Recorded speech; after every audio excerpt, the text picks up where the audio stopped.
Good morning. I'm here with Felix Thalhammer, the owner, the cheesemaker, and the comedian behind Capri Cheese. Welcome. How's your morning going so far? Very good. How are you? I'm doing fantastic. Thanks for taking your time and having us here today. Could you tell me about the first cheese that you ever made? So my first cheese I ever made was Feta cheese because Feta cheese, as you all know, is a pickled cheese and you don't have to store it in a cooled environment. So you can have it in the brine, in your basement or somewhere where it's cool, but it doesn't have to be refrigerated. And then, of course, you increase the strength of the cheese by having it at 65 or 70 degrees. Not 70 maybe, but 60, 65. Uh-huh. And so then it becomes a very strong feta cheese after many months. And people love that kind of strong cheese because it gives you good flavor. So Wow. that was the first cheese I ever made. Wow, so you kind of made feta because it was an easier cheese to make, allowing it to do in the room temperature is kind of what you're Yes. saying? Already Yeah. lovely. So how long have you been making cheese now? So I started making cheese in 1996, 97.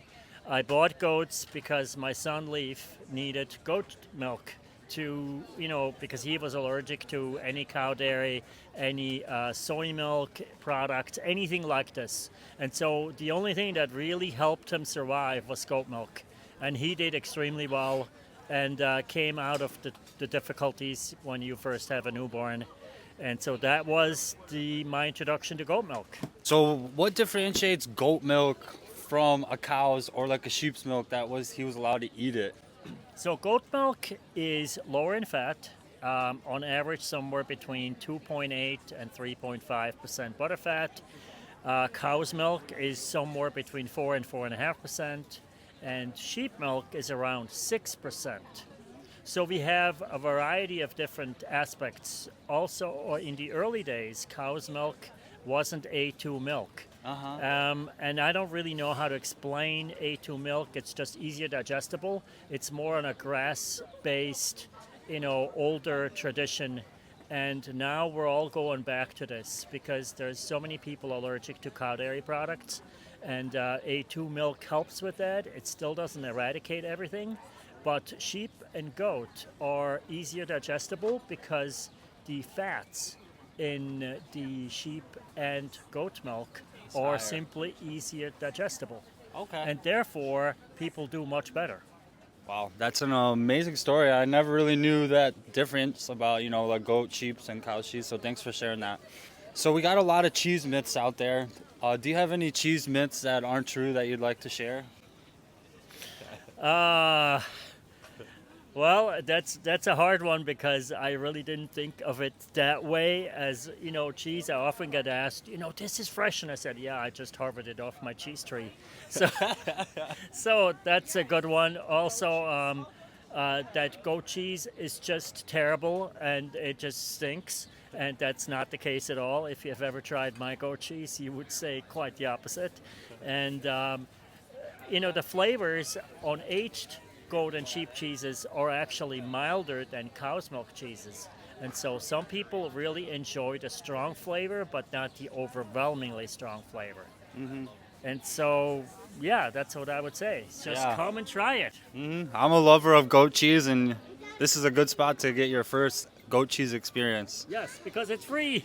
So, being a business owner, a cheese business owner, what's one lesson you've learned throughout your years of business that you would like to share with others? So I do not have a marketing degree or any economic degree whatsoever, but what I have to say is this, that getting people to try the cheese is the biggest marketing thing that I had to learn the hard way.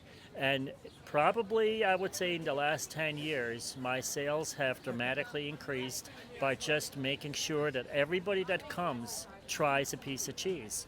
And so the tricky part for me is to sort of evaluate what kind of cheese would the person like, and then give them something that they're interested in, whether it's a hard cheese, whether it's a soft cheese, whether it's a feta. And people come up with the most funniest names for cheeses. So I have Chev butter, garlic, and chive, a spreadable classic goat cheese. And people say, wow, this is like heaven on a stick. So I call it heaven on a stick. And all of a sudden, everybody wants to try it because it's heaven on a stick. So you heard it here first from Felix. There's no point of investing in a marketing budget. Just make sure that you're letting people try your products if it's a service or whatever you're selling. So having this business for so long and letting everyone try cheese, what keeps you motivated to keep going?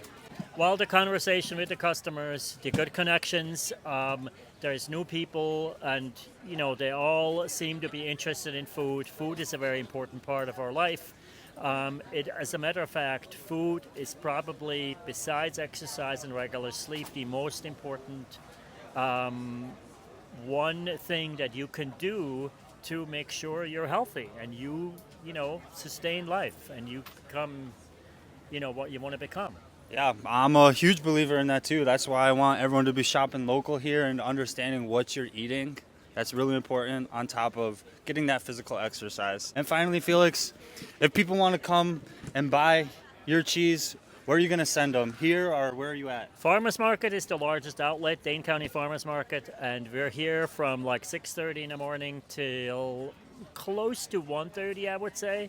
I mean, we usually close up at 1, but that's the biggest producer-only market in the entire USA. So if you hear this anywhere in the USA, come to Madison, Wisconsin, and you will find the most fabulous farmers market there is.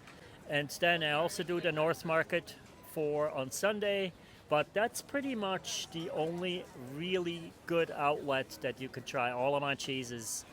Because yes, there's a couple of stores and some restaurants that have it, but this is really the place to go. And you get to talk to me. Yeah. You heard it here. We have limited supply. If you're trying to get some of this cheese, you got to come to the farmers market. Thank you so much, Felix, and it was a pleasure Thank you. hearing about your business and your Yes. cheese making journey. Thank you.